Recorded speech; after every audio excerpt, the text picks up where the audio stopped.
BMPRadio.net. You already know it's your boy Uncle P. And listen, man, we're talking about beef, bullets, and brotherhood.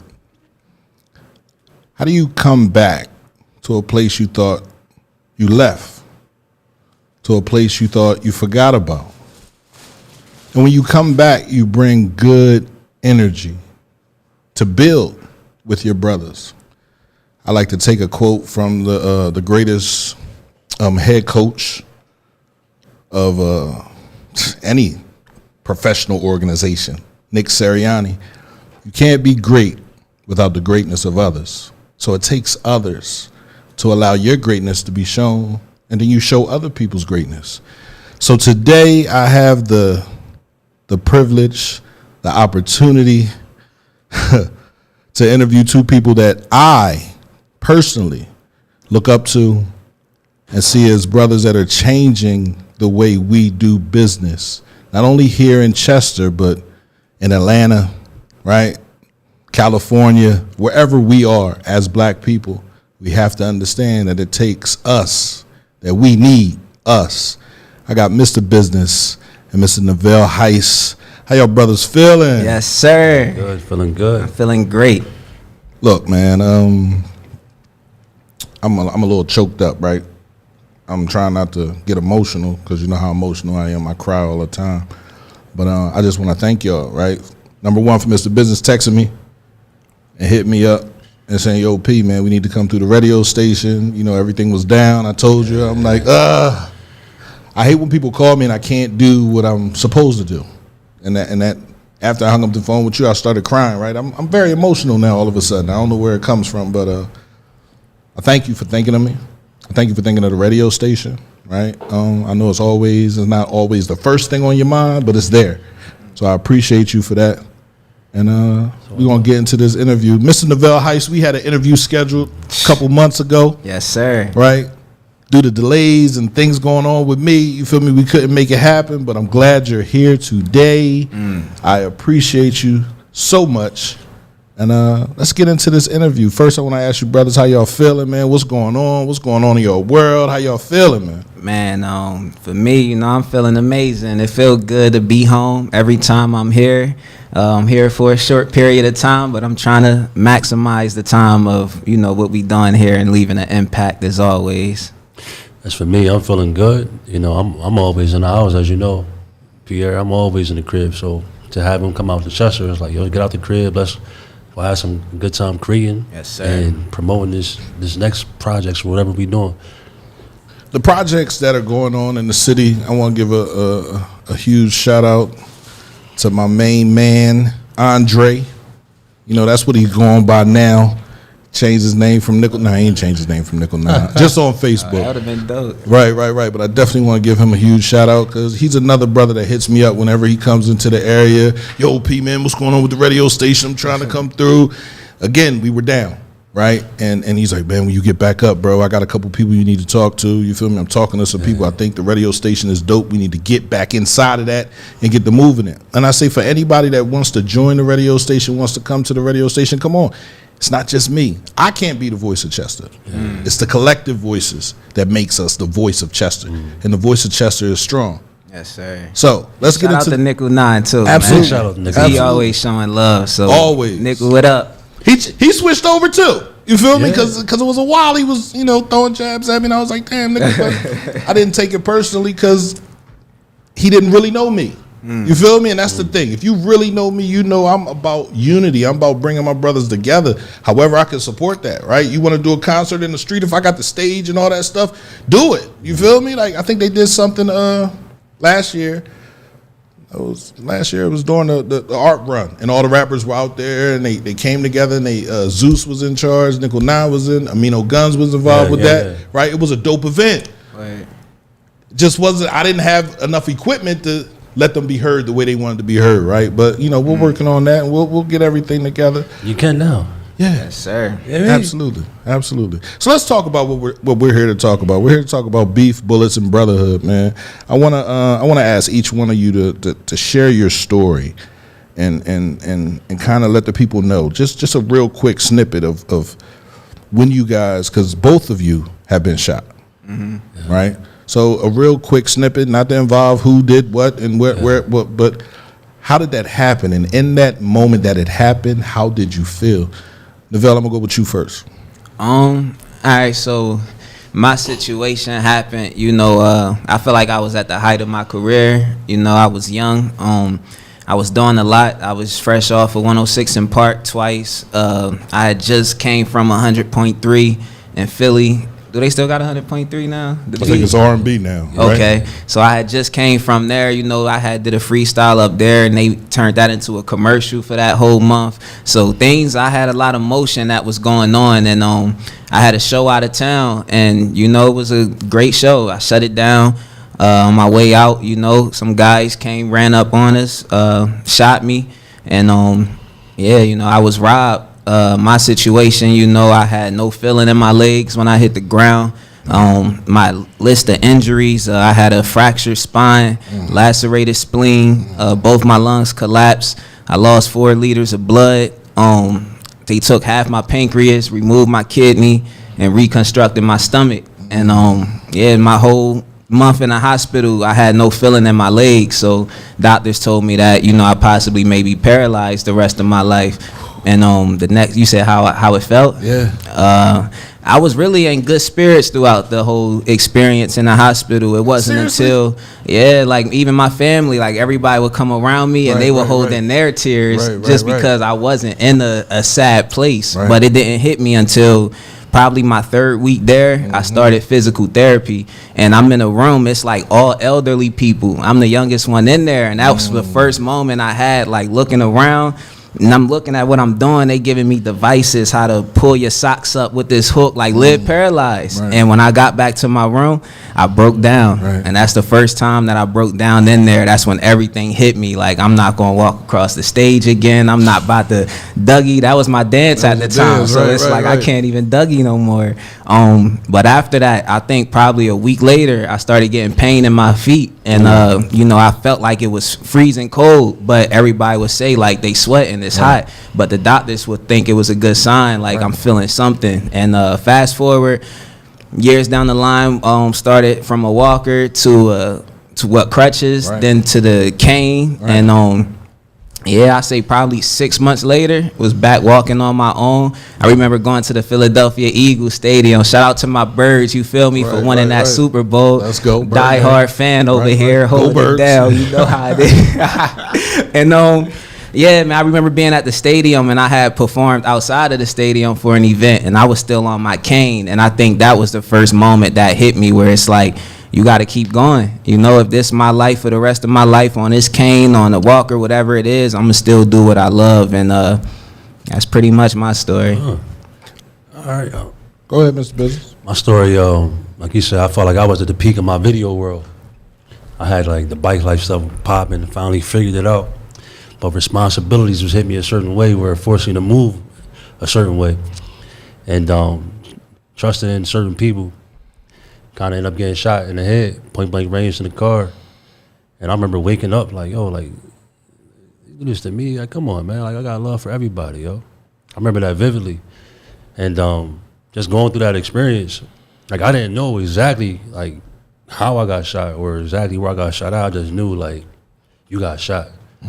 And I just knew I had to go in survival mode. Survival mode for me was like, hey, you're gonna sit here, and if you panic, you're gonna die in about 5 minutes. But get yourself together, take your time, breathe, get to safety. You got about 15 minutes. So for me, I just ended up driving off. Became unconscious about maybe 3 times driving. Ended up waking up outside of my car, seeing people like, yo, help me, help me. And I remember getting back in the car. I remember looking at the moon. I got back in the car, in my truck, like, yo, the moon looked mad bright. Like, and I could feel myself, like, breathing really, really heavy. Like, almost to the point where I can feel my body move, but I felt so peaceful. I felt so peaceful. And I was like, you know what? When you're almost there, stay calm, you're good.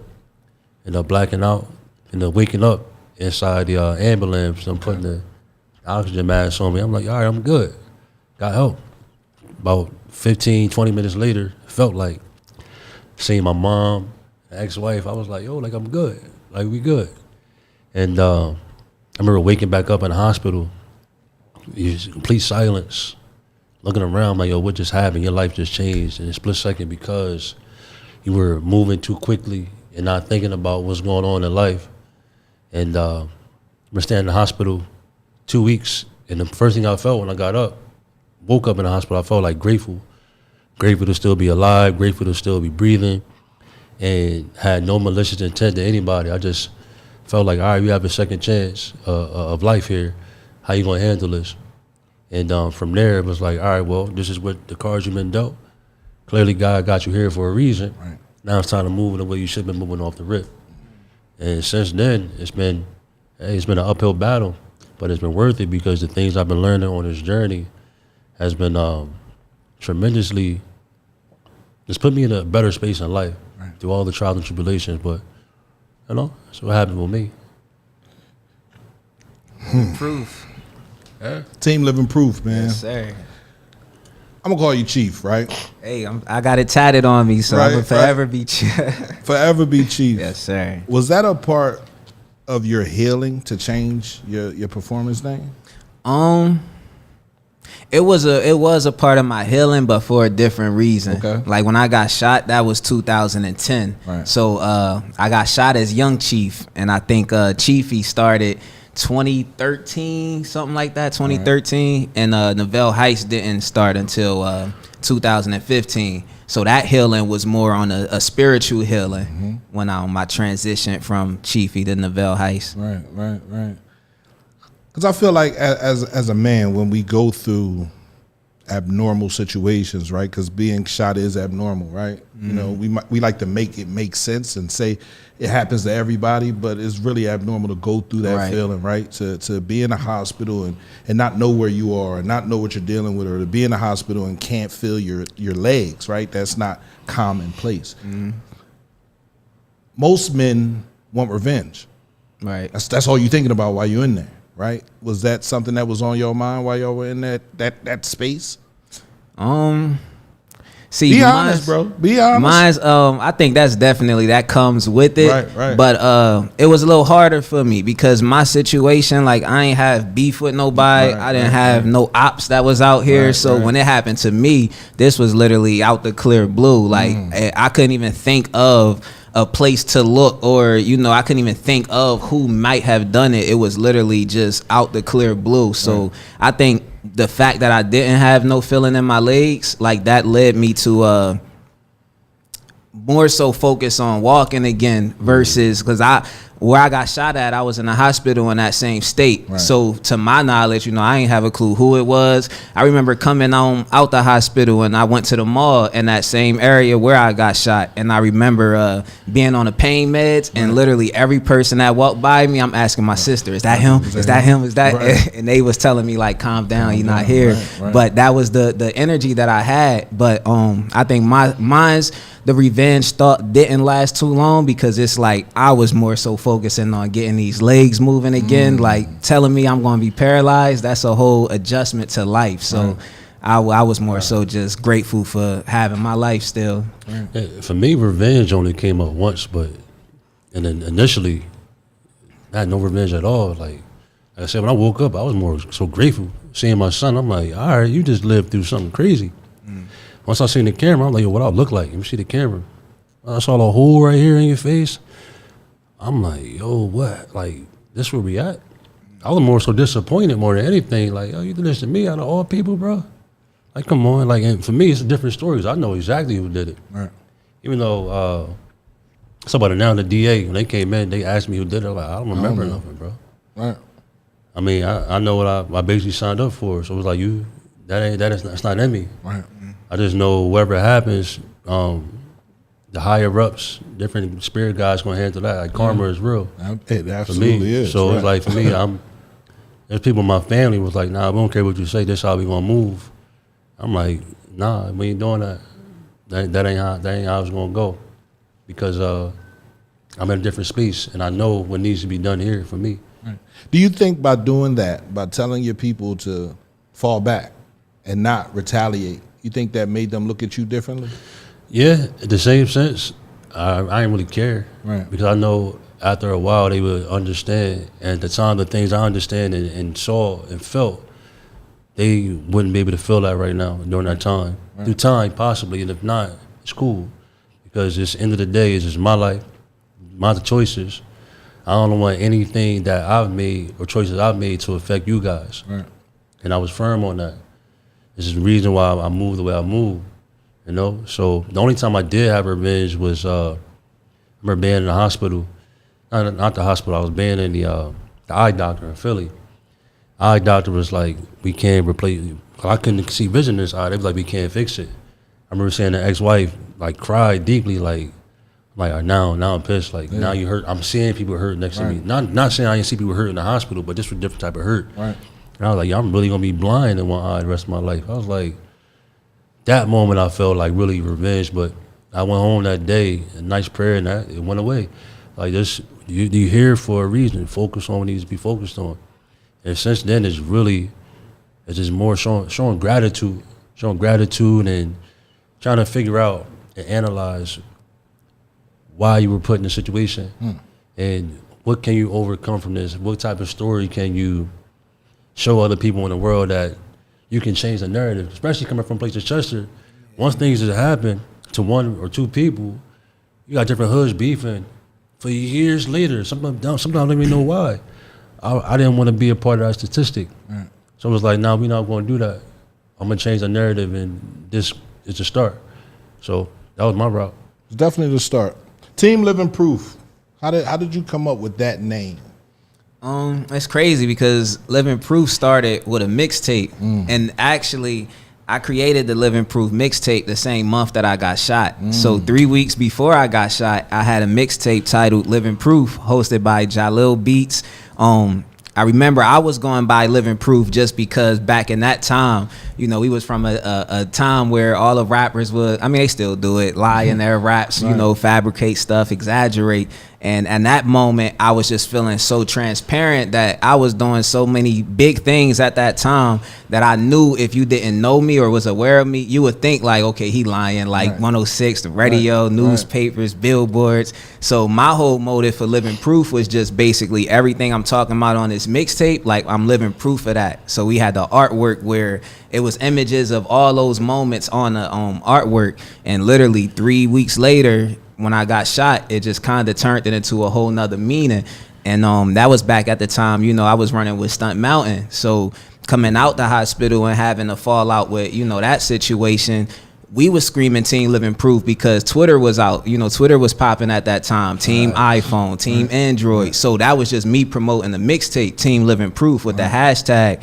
And people thought that it was like me starting my own label. So after a while, it's just kind of course, after getting shot, like I had one song left. You know, my homie Kaz right here came to pick me up from the crib. Like I still had staples in my stomach, and I had to record in the booth holding the pillow because I couldn't yell too loud, but that's how passionate I was. And just to have the people around me that was there in those moments, like that kept me going. So starting with a mixtape, by the time I came out the hospital, I went back, finished the last track, and I think the song was called I Made It. And yeah, after that, we just ran it up. Team Living Proof, we started grabbing hoodies, t-shirts, had Flood the City with it, and it literally just became an organic movement that wasn't intended to be that.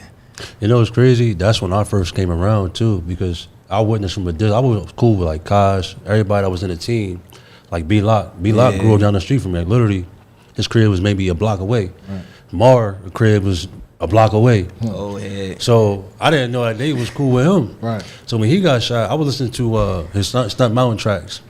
And I used to play him in the CDs, like, yo, I really bang with the city. Like, this city got some talented artists. Definitely got some talent. So after he got shot, I was like, yo, how can I help this man? Because at the time I had a lot of bread from being a bridge inspector. And I was reaching out, yo, I don't care what I can do. Let me help. And I don't care if it was helping get stuff on World Star, helping with CDs, whatever the case may be. I wanted to help genuinely because I believed in who he was. So somehow along the line, I became part of the Team Living Proof and ain't have a clue. This what happened to me later on, but that's how I started too. It's crazy. Now you talking about working together, but there was a time when you two didn't see eye to eye. Oh yeah. Oh yeah. Like y'all had some beef between y'all two, right? So who gonna explain that? I mean, from my end, I just explain from my version was we was young. We was super young at the time. We didn't fully know what we was doing, but we had an idea what we wanted. Well, I had an idea what I was trying to grasp and create. So once Cultivate and Team Living Proof, like I wasn't on the spiritual walk that I'm on now, you know, my faith, but I always had like, you know, certain I always had a vision for it where I think at that time or a little bit after that, we ended up performing at like the Universal Circus. And then we turned around and was at like the clubs in Philly. And that was always my vision for Team Living Proof, where it's like, I want to be global to the point where I don't want to have nothing around me that will prevent like I want you to play my music in the car with your kids. I want you to listen to it with your homies. I want to be for all ages and still have a certain positive trait, because that's where I came from. Like, you know, that's one thing I could shout Stunt Mountain out for, was everything that we was doing, you know, was fly, flashy, but we was different because we wasn't dope dealers. Like we was working men. That was the whole motive. And Team Living Proof, it was the same thing. You know, we all had jobs. We all was working, some 2 jobs, cars, everything that we was trying to do. And what happened? I know we had a clash with the videos. That was a downfall right there. Because it was like, it's crazy.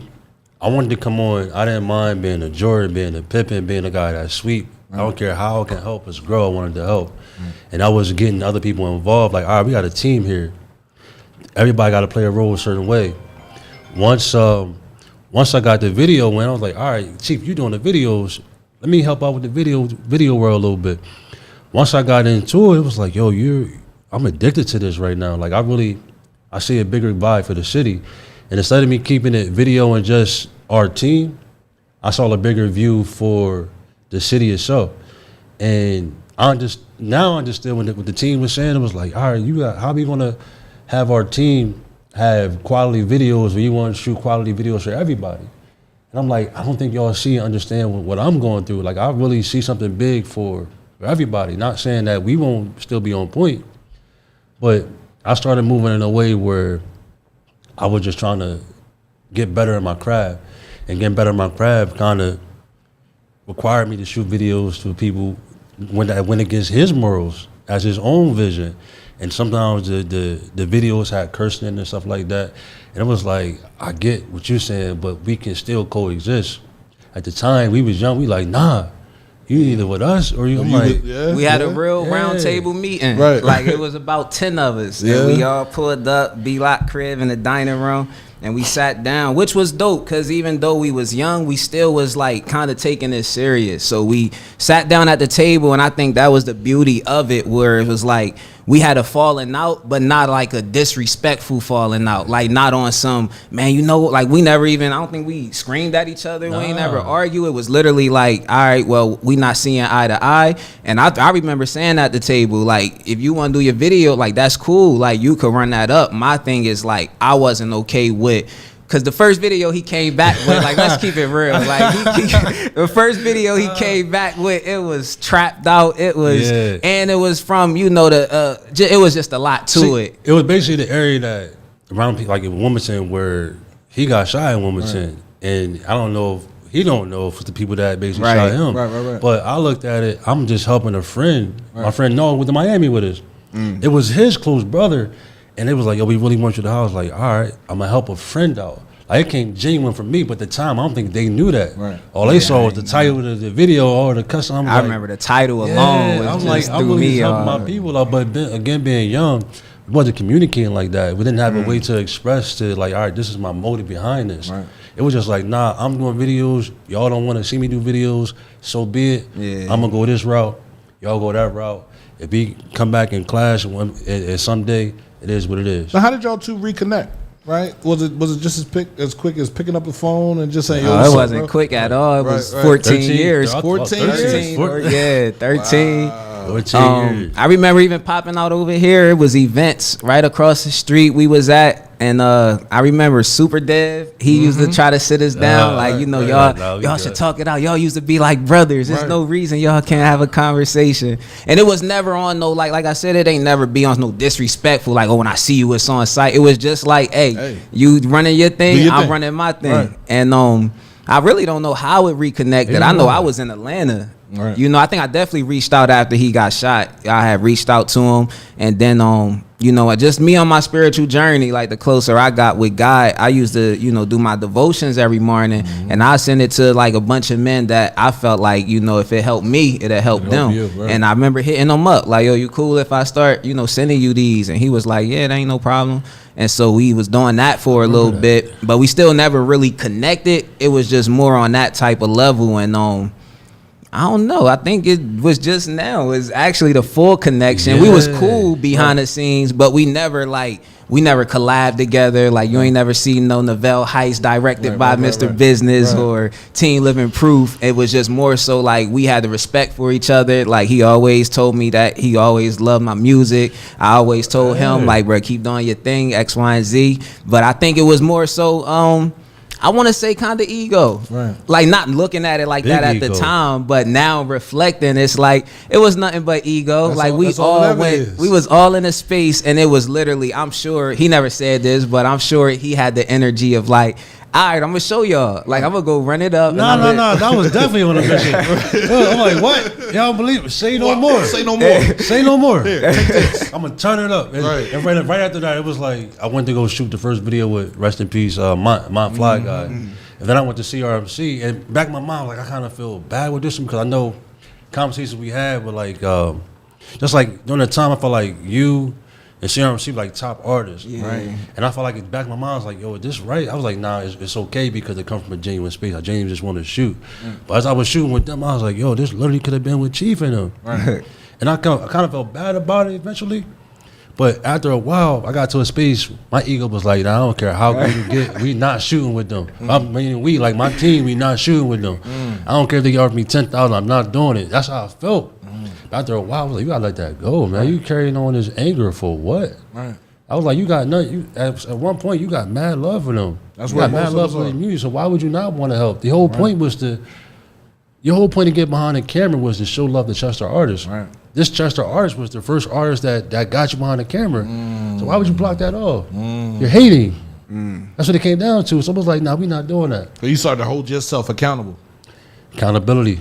And that's big. Yep. You know, I'm big on that, right? I hold myself accountable every day. I'm not going to say I go overboard. Some people say I do. I share too much, but that's just my journey, right? If my journey inspires 1 or 2 or 3 people, that's it. I'm not for everybody, right? And I'm not trying to be. But let me ask you this question. What role did faith, therapy, or self-reflection play in your healing process? Because a lot of people try to say they're healed, but you're not really, right? You get to one stage of healing where you got to announce something else that you got to get over, right? You can't just heal everything, right? So when I first started the radio station, I was healing from a divorce, right? So I went through 4, 5, 6 years of healing from there, but now I'm at a point where I'm healing from my infidelities. You feel me? Me playing around in the street. So now it's like, oh man, I need to fall back some. I need to relax. I need to calm down.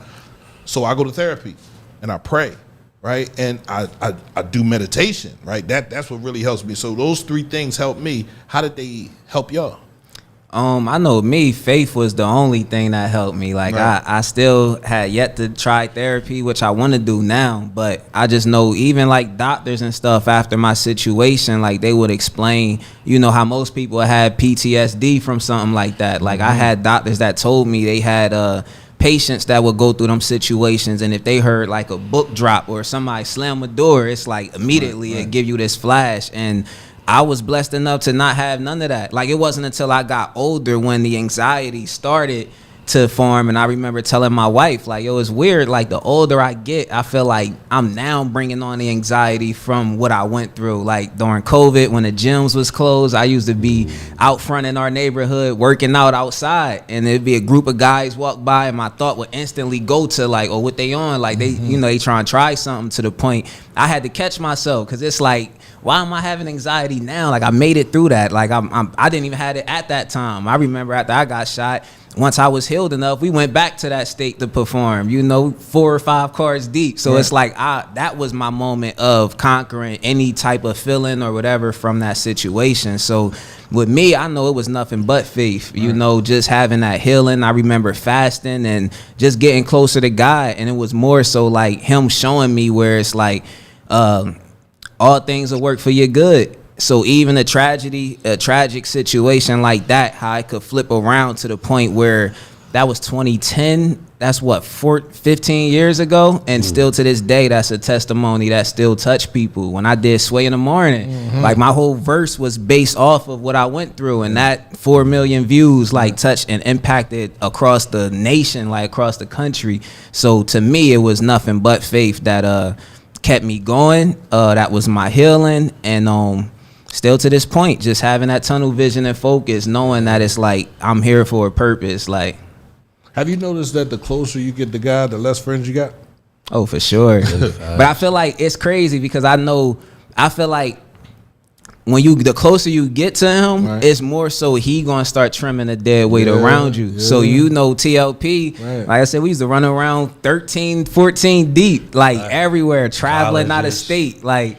3 cars all the time. And just to go from that, it's like the closer that I got, that's what will start happening, where it would be like not even necessarily fallouts, but it'll just be like kind of outgrowing different people in different spaces and just making it through that. It's more so with me finding the contentment and knowing like, all right, if somebody not around in this season or whatever, that's because God removed them for a reason. And I remember last thing is when I was going through my transition, I remember seeing what's his name, Rico Love. It was a producer, and he had put out this video like right in the midst of me going through my whole transition. I'm fasting, I'm getting closer to God, and he was talking about a dream he had, and he said it was a guy across the street, and it was him and all his homies across the street. So the guy kept telling him like, hey, come here. And he was so for the squad, just like I was. He was so for the team that it's like, you got to come over here to us. And so the guy wouldn't come. And he said later on in the dream,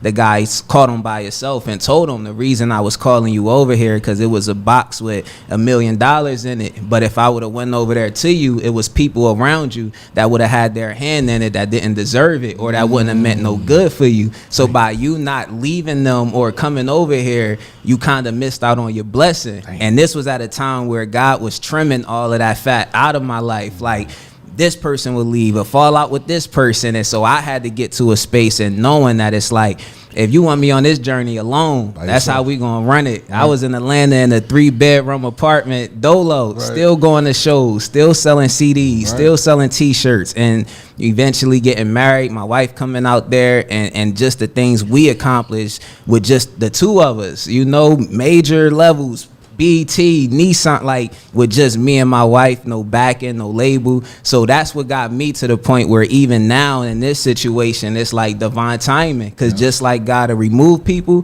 he will also place those people at the most perfect timing. And that's exactly what's going on right now. See, when he said like the fallout with people, to piggyback off that and to answer your question, fallout between me and him was never like really deep. It was just, we both had different ways to grow, and we had to go these separate ways.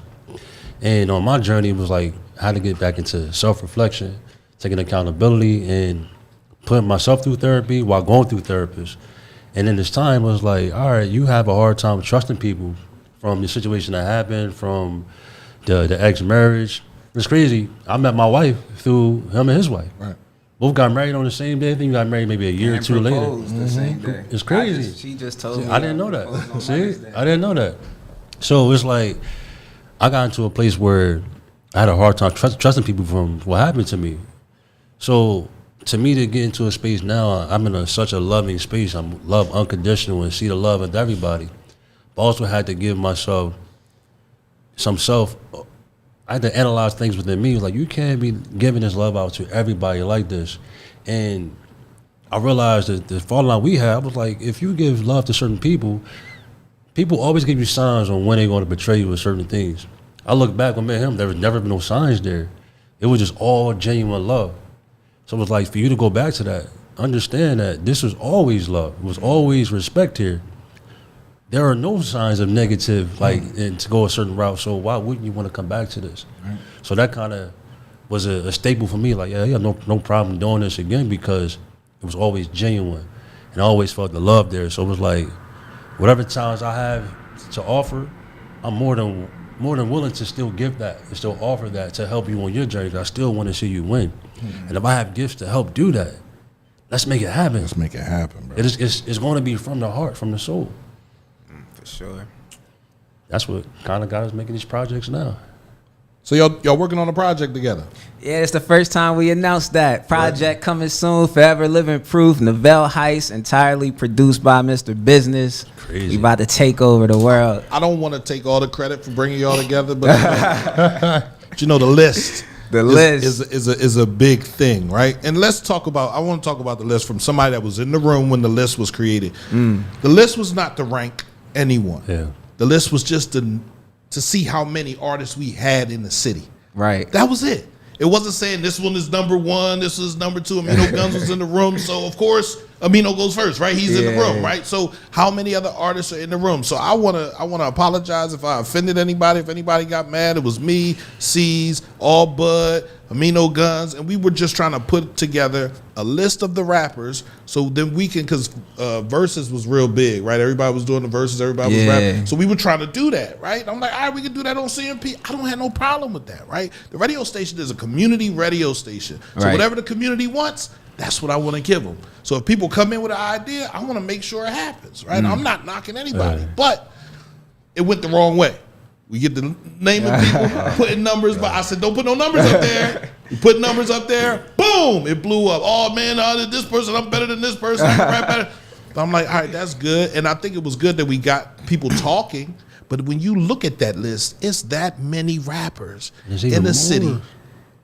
And they really haven't been given game on how to construct their business or how to do business. We doing street business in a professional setting that don't work all the time, right? So we had to come together and try to switch things up. But this project that y'all working on right now is sort of based off the list. Or explain that to me. Oh, it started from the list. Yeah, see, you talking about that list. I didn't see that till 4 years later. And I'm saying in the fourth year, everybody talking about, everybody always beefing around the same time. The fourth year, I was like, what? Yeah. I was like, ain't no way. I was like, and nobody made no type of change. Nobody capitalized on this together and show the world, like, show the city what we capable of. It gets hard, bro. I said, say no more. I made the track, and once I made it, I was like, you know what? We need to put some narration behind this, because right now I realize you have a certain influence with your voice. So everything you just said, what the list was made for, I didn't know. I just observed, analyzed, and just, all right, this is what I believe it was for. This is what I see, the positive in the city. Yes. So I was like, all right. I was always a man in the shadow. Being a man in the shadow was being around Chief in the beginning, seeing rap stories, seeing all the artists. I was like, yo, this is dope. Let me just find a way to bring us all together. Once that happened, made the track, tagged him in like 3 of the posts. I'm like, he didn't answer. I'm like, I wonder if he all right. Hit him up DM, yo, just checking on you, making sure you cool. He finally answered me 2 days later. He said he heard maybe the first 10 seconds, like, yo, send me this. I'm like, what, the link? Oh, here you go. Here's the video. Like, nah, the track. I'm like, the track? I'm like, yo, say no more. I'm sitting right over. I'm like, because I know him. I'm a fan so much of him that rapping during rap shows during that time, it kind of forced artists to not rap in the song aspect. You had to tell a story, rap story. You had to tell, they really had to express real people in a certain way. And I knew my music was made like that. They're not just beats, they were made for composing for films. Because again, I wanted my film to feel a certain way, but I want my music to match that. So the music told the story in itself. And I knew intuition and just pure feeling that if he got on one of the tracks, that he would be able to portray that, because he can tell stories in his rap and do it in a way where to keep you engaged the entire time. Whereas the beat channel, he can flip his style, he can flip his flow. So once he sent it to him, I was like, all right, bet, let me see what he gonna do. I'm like, cool. Originally, it was supposed to be a 1 minute joint on Instagram. Send it back, it was like 5 minutes. It felt like 30 seconds for real. So I was like, I don't know what's about to happen, but maybe it's divine timing. So that's kind of how it really got started. But the list, when you put it out, it was just his version of the list and like trying to bring people together more and more positive. Right. Back in the beginning when we first started, it was more of a positive vibe. Absolutely. Now that I finally reached that state, it was like, I think I've always been positive, but not just seeing the bigger picture all the way. Just having tunnel vision. Once my mind got more, it's more open, I'm like, you know what? There's something here. It's like kind of like he said to me one day, it's like imagine if Dame Dash and Jay-Z finally squashed all their beef and made moves, how powerful that can be. And I never thought I'd be making beats like this, but it's like I have no problem doing it for certain people because they just get expression and how he flows, it'll be something different. And it's like basically bringing two different emotional roller coasters together in sync, creating something that it's just a vibe that people can vibe to and use undeniable type of vibes. Yeah. And for me, I knew about the list. Everything you explained, like I seen everybody say, you know, it wasn't going by the numbers and everything. But when I seen his video, I was off of social media for probably 3 months at the time, and I was just going through life. You feel me? Life was life, and I wasn't thinking about music. I was completely falling back from everything. And the same day that I got back on there was the day that he hit me, and I seen it was like 3 other messages. So when I seen the link he had with the video and I looked at it, it brought back so much, you know, nostalgia, vibes and everything from watching it. And I remember I seen he had posted the instrumental, and I'm like, bruh, I got an ear for that. Like with me in my career, I've been in the studio with Just Blaze. I've been working with these corporations. So I see the reaction and how to take new sounds instead of riding a sound that is familiar. And I know the city, that's one of the issues that we have in the city is soon as a sound pop off, everybody's running it. And it's like nobody like going to the left, but I'm one of them people that go to the left. In high school, when everybody wore the 5Xs, I was coming with the sweaters on. When everybody was white tee, black tee, I'm coming with the lime green champion, purple champion hoodie. So I always went to the left. And when I heard his style of beats, I'm like, bro, this is exactly what I was looking for. Like I was trying to find a producer to build a sound where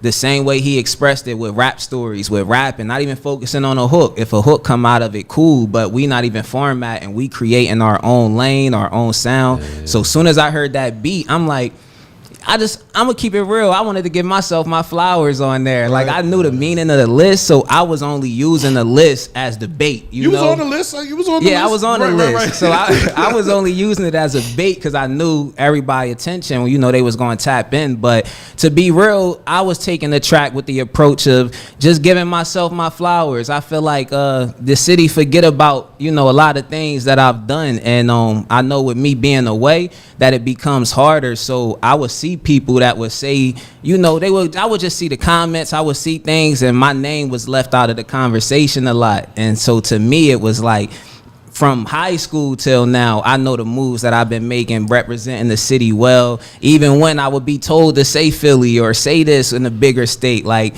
to be real, even 106 in Park, the fact that I stood on Chester kind of led to, you know, me not winning that because of the audience, the numbers, how many people is from keeping me on here is not much of a benefit when I'm from such a small city. So it was more so me giving my flowers just to let everybody know, like, whether I'm 12 hours away or around the corner, like, don't forget what I've done, because I'm not going to stop. So you feel me? So let's talk about the project a little bit. How many tracks?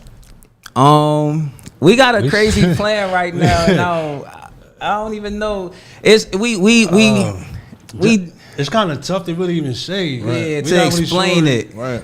We stuck in between to keep it real, a full album, or we gonna spoon feed everybody. And we leaning more towards the spoon feeding, where I just say we gonna give you enough to be satisfied, but still wanting more. Absolutely. And we going to give you more. So instead of dropping everything, I don't want nobody to steal our plan and everything. We on to something right now. But instead of giving it to them all at once, we going to drop bits and pieces, not just a single, so they going to get a collective of songs, but we going to spoon feed them, and throughout this whole entire year, it's going to be consistent. I say just know it's a lot already done. Right. In a short period of time, like literally, and it came like organically, and I'm still like amazed by it now. Like I never thought I would be in this position to even making these tracks, having a team that help you. Like the team is like yo, what you need? We got you. Yeah, we got A&Rs. We it's got a grateful feeling. So I'm like, all right, well, I think y'all believe in me as much as I believe in y'all. So we gonna keep creating. Yeah. And we working in a way where it makes sense. And when you hear the music, it's like, yo, this is dope. It's different. You can vibe to it. It's nothing that's forced. It's just a pure vibe. And it give you that edge of Chester, but it still give you that. Yeah. It's like I'm peaceful. I'm a peaceful person. The music is saying that, but it's also giving you an edge. Like, I'm from Chester at the same time. Like, for him, anywhere I go, I'm always say I'm not from Philly, I'm from Chester. Right. I always say that. Right. I said in the status a long time ago, I feel like if you say you're from Philly and you're from Chester, that's an unwritten crime in the city. Definitely is. I mean, it's a straight up crime. Don't come back. You feel me? That's how I feel. So the music, it shows that, and it shows the growth between us, shows the growth in who he is as a person. It shows the growth in me, who I am as a person. Like, I'm looking forward to sharing this stuff with y'all. And after this interview, when you go to hear it and listen to it, you're going to hear a lot of that healing process in the music. Like, this the first time we've been actually in each other's presence, Right. you know, in these years and in this time span. So when you hear what's already created, it's going to sound like we was in the same room together. We doing this from PA to Atlanta, like literally back and forth, texting, FaceTime, and whatever we need to do. And you're going to hear a lot of our healing, like a lot of the beats that he sent me. I heard his healing, and it was to the point where when we started off, it's like I told him, like, bro, I feel like we both in a dark space right now, and we using that energy to create. But I had to check myself after a while, like, bro, it's not a dark space. We in our healing space right now, and that's what's coming out of it. So I think that's gonna be the beauty of it. Should we get on the title? Yeah, you go ahead. Why not? I mean, we dropping the project. It's gonna be titled "Forever Living Proof." Those who are true Young Chief fans, not Chiefy, but Young Chief fans, y'all know what "Forever Living Proof" mean for me, mean for a lot of people. That was my biggest project. That was on the homepage of Dat Piff. I remember we took over the wallpaper, everything, and "Forever Living Proof" was the mixtape that during my healing and transformation that spoke to me, where it was like 5 years later when I listened back to it, a lot of the stuff I was saying was helping me in the time that I was at. And that's when I started realizing God is using my music to not only touch and impact others, but a lot of times I'm writing these songs that's coming back speaking to me when I need it. So I know the stuff we creating now, I might be 40, 45, that if I tap back in and listen, I know I'm saying things now that I don't even got a clue where it's coming from, but it's going to hit me at a time it's supposed to. So Forever Living Proof, he was around that time. The whole crew that was around during that time, we all coming back together, what year was that? 2012? 2012, 2011, somewhere around there. Because I got shot 2010, so that had to be 2012. Yeah, like 2012. And that's what, like I said, I was around in that time. That's the first time I ever been in the studios. In fact, been in studios, recording, like looking at engineers. Now I'm at a place now where it's like, all right, how can I learn to help engineer and master? Because again, it's helping the team. And now I look at it as different, because last time I did this, it was like, all right, let's do the video world. Now I'm gonna do videos for everybody. I would just want to go. Now it's just like, I'm in such a space where if I'm mixing and mastering, it's only the people I want to work with, I want to create with, because the vibe is there. It's not like taking this and I'm dipping out. It's like, nah, my mindset is so different now, where it's like, a lot of people, I'm not going to create with a lot of people. I'm doing this for literally me and the people I'm around with, because the energy is so bliss. So real. It's like, you love this so much, let's keep vibing with this and see where this go. And it's not about the money. It's not about the back end, the comments, the likes. Is genuinely coming from the heart and soul. Yeah. So it means a lot more, especially because Teen Improved, the last album, that's still my favorite albums to this day. And I don't have a copy. The only copy he got is on his wall in his house. In the frame. I'm like, yo, take that joint out the frame, bro. Burn that joint, send it to me. Break the glass. Like, I need that copy, because it was timeless music. And I create my videos, timeless videos. Any music I'm making, it's like, you can play this now, you're going to vibe. Play it 10 years from now, you're going to vibe with it. And the words that he's saying on it is timeless. Right. So it means a lot to me. And it's just a deeper meaning, like Forever Living Proof. Like, through these years, with us being apart, the things he went through, the things I went through, the way God reconnected us, it's the best title, like Forever Living Proof. This is going to constantly go, and the music is going to be forever. And it may not even be one project. Who knows? It may be 4. So I got 2 questions, right? First question is, can I get in the video? Can I be in the video? Oh, for sure. Right. This the first interview we did, so this going down in the history. Crazy. I appreciate y'all, man. I do. I appreciate your message. Nacelle, you know, I love you, bro. Like, Yes, I want sir. you to keep moving the way you're moving. Doors are opening, right? If you need a bigger door to open, you're going to get that done, Yeah. right? You know, I love how you are a person first and not an artist. You feel me? Like, you are a real live person, right? Other people are artists first, and then they try to be a person. Right. that don't add up. Mr. Businessman, you know, I appreciate you, man. We talk It's all love, man. not as much as I want because I'm busy, you busy, but when you hit me up, it's whatever you need, right? And I appreciate that, That'll man. never change, Meant a lot. right? Because, you know, I don't remember when you got shot, right? Because I was in the street. I was running around. I think I just came home 2000. No, I was in Mississippi at that time, right? I was trying to get my life together. But I remember when you got shot, I was just starting radio, right? And I remember getting a phone call, and I was like, what? And I wanted to go back, but I couldn't. Because at that time, I said I was done with the street, right? I wasn't going back. But I remember crying in the truck, man, praying for you, you know, to push through, right, to be here, man, because there are a lot of people that I view as people that should be here, and there are a lot of people I view, all right, oh, well, you know, like that's just how I go. But I think the both of y'all working together on this project is amazing. And I want to know, what message do you have for the young people out here in the community that don't see that, what y'all see right now, that don't see something to chase after, right? Other than money, but y'all are chasing after your legacy, honestly, you know. And so just tell the young people, you know, what that feels like, what that looks like.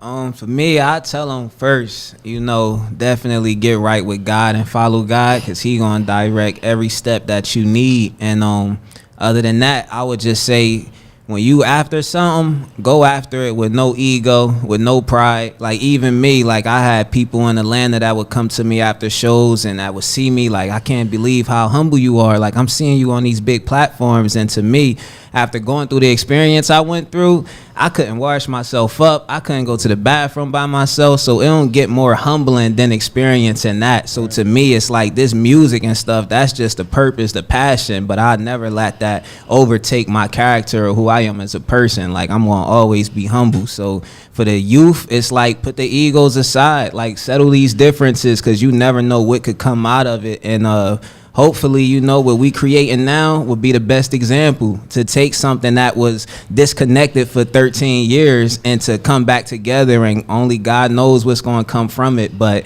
imagine how big it can be, and hopefully that could impact where it's deeper than just music. It's like certain hoods could have conversations. Certain hoods can come together and really say, like, what we beefing for real, like, and really put that to the side. And I think that as the city, as just the youth, like, across the world, not even just the city, but I feel like a lot would be more peaceful. A lot will definitely come faster when you put all that stuff to the side, settle them different, swallow your pride, and get right with God. Yeah, I'm gonna piggyback off that too. Definitely get right with God first, and learn to turn your egos off. Like, just turn them off, because our city, we have been through so many things where people are beefing left and right over things that they don't even know about. And a lot of it is a simple conversation can solve so much. If you turn your egos off and put yourself in someone else's shoes to understand what they may be going through, and to allow yourself to just voice certain things and have trust in that person. And when they speak to you, when they have conversations, know that the information is safe with you. Because when somebody open up to you, they open up a door that's like, yo, if you betray me here, that's going to cause issues. And knowing, like, the things we've been through, we never went to social media or nothing. We never been like, yo, I'm here clown now. I'm not going to disrespect you. You're my man's end of the day. It could be disagree right now with me. I got to go on social media and talk stuff about you. Because when you go to social media, It's there forever. the comments, the second people who watch who don't know you guys personally, that's going to stir up more drama. So in this situation, when y'all see this happen, just know you can set differences aside by having a simple conversation, man to man, woman to woman, and know that you guys can create so much more together and be more powerful together than you can be separate.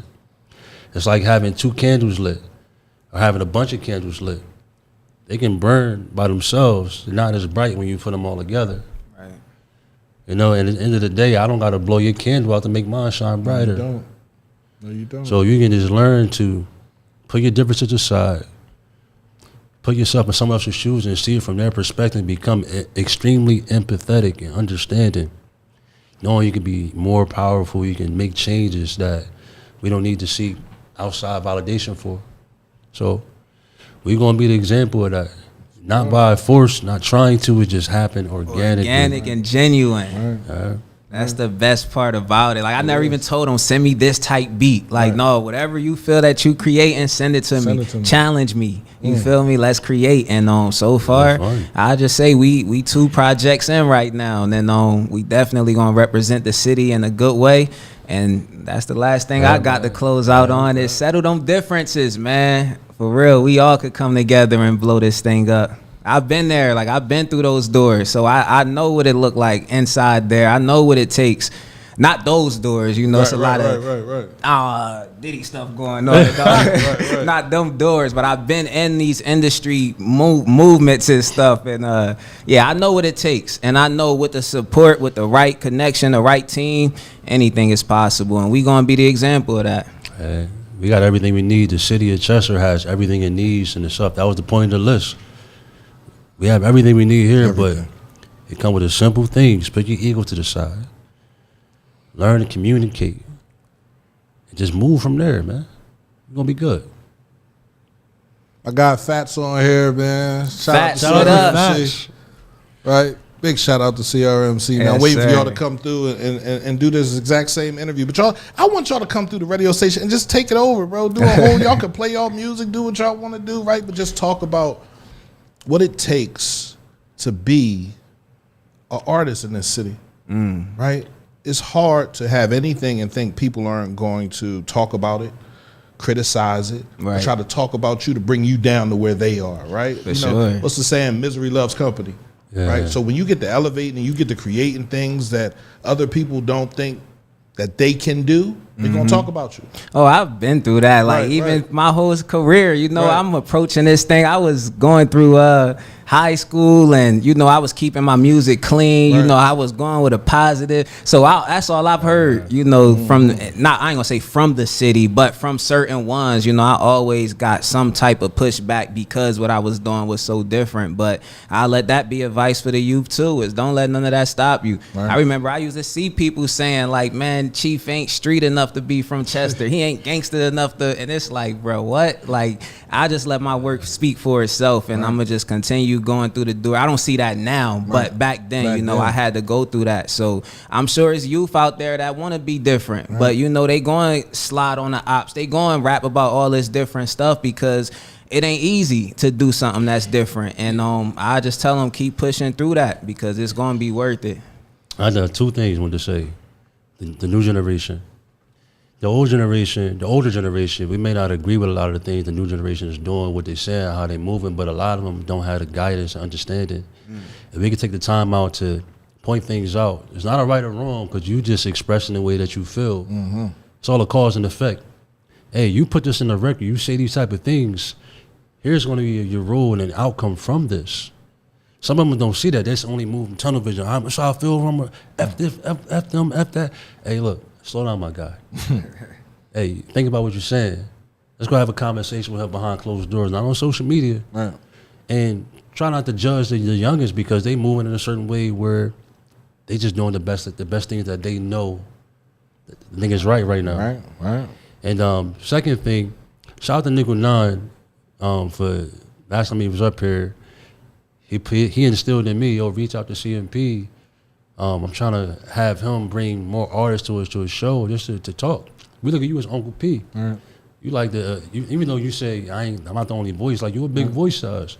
And for I want to say for artists in Chester or anybody, just come on CMP Radio and just talk about certain things. Right. We didn't even know this interview was sounding like this. You thought I was doing the interview. I thought you was doing it. You hit me up. You was like, yo, can I come through? I was like, yeah, absolutely. You gonna do the interview? Sure, no problem. I start cleaning up the station. I had meetings and everything. You feel me? I genuinely come on. I'm like, reach out to him. Let's go on CMP Radio because I know he gonna bring conversations that Absolutely. need to be heard. That's gonna show a healing process. Gonna show the people what we going through on our journey. And for different artists to come on your platform to do that in the city of Chester is something that could be monumental. So I definitely wanted to come on and be one of the people that do that. That's my second time on here with you. Right. I want you to come through here, do your own podcast. The platform is So here. we might have to have a TLP podcast. Listen, in do here. it. We've been talking about it for so long. The platform is here for the city.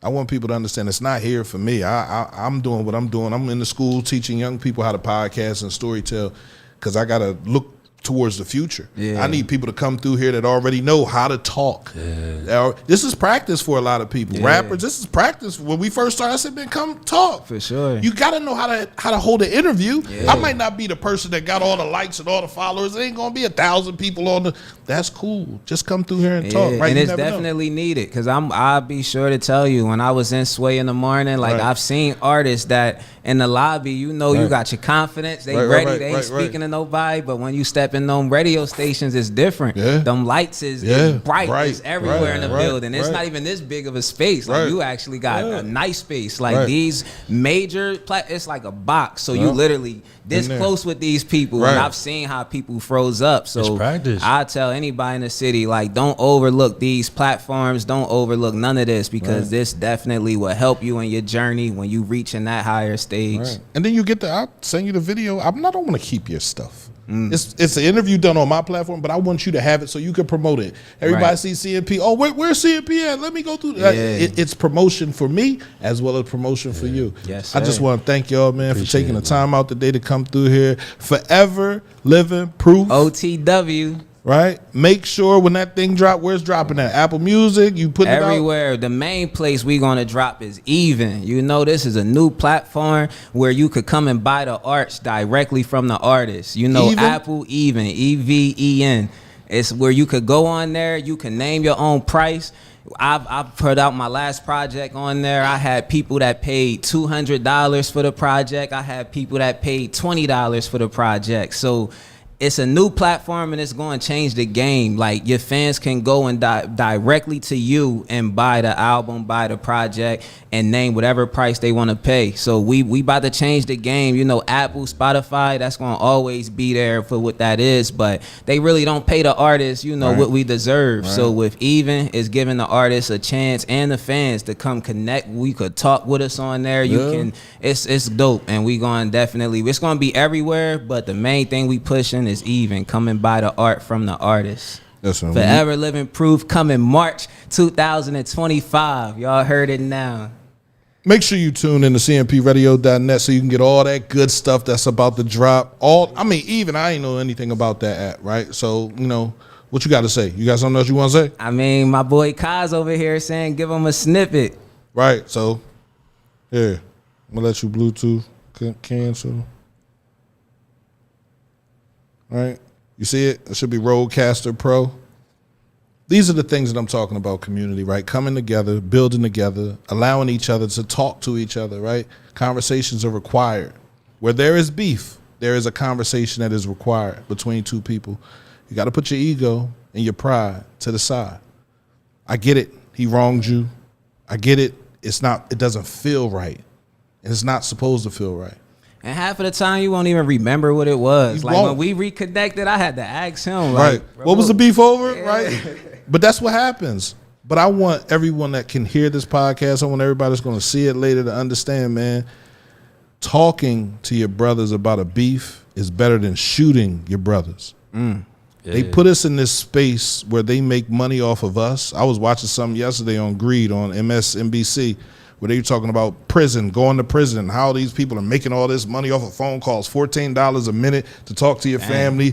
You're making people rich, and they're paying off other people so that they get the contracts. Commissary got made like $15,000 a week off a commissary, right?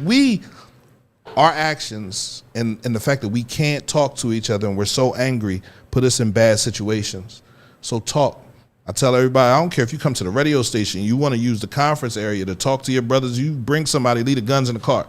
Let's come in and have a conversation. Let's build on the future, right? You want to be a rapper, you want to be an entrepreneur, you want to do anything with your life, bro.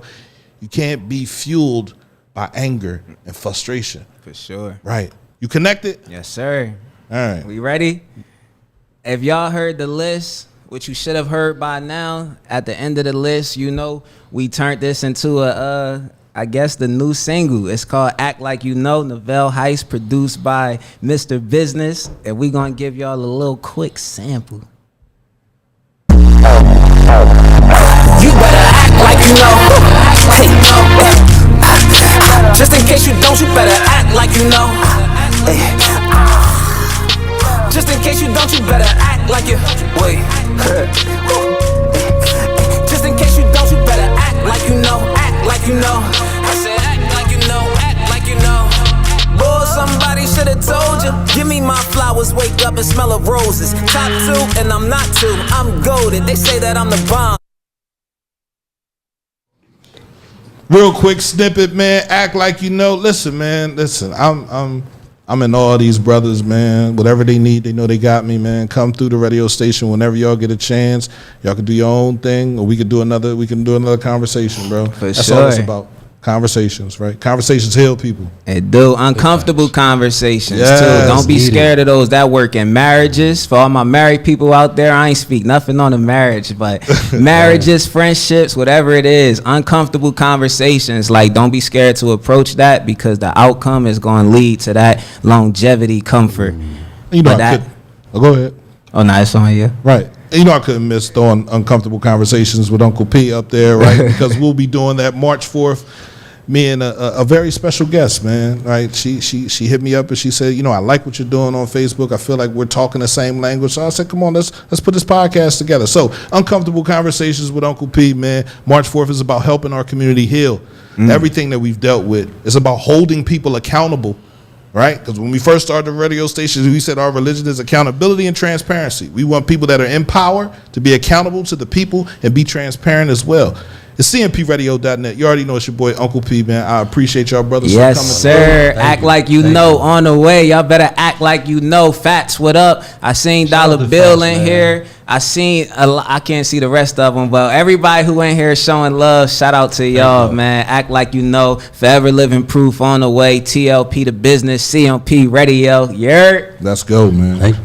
Go ahead. Mr. Business, you ain't got nothing to say? Hey, all I gotta say is peace and love, man. Peace and love, That's it. bro. Peace and love.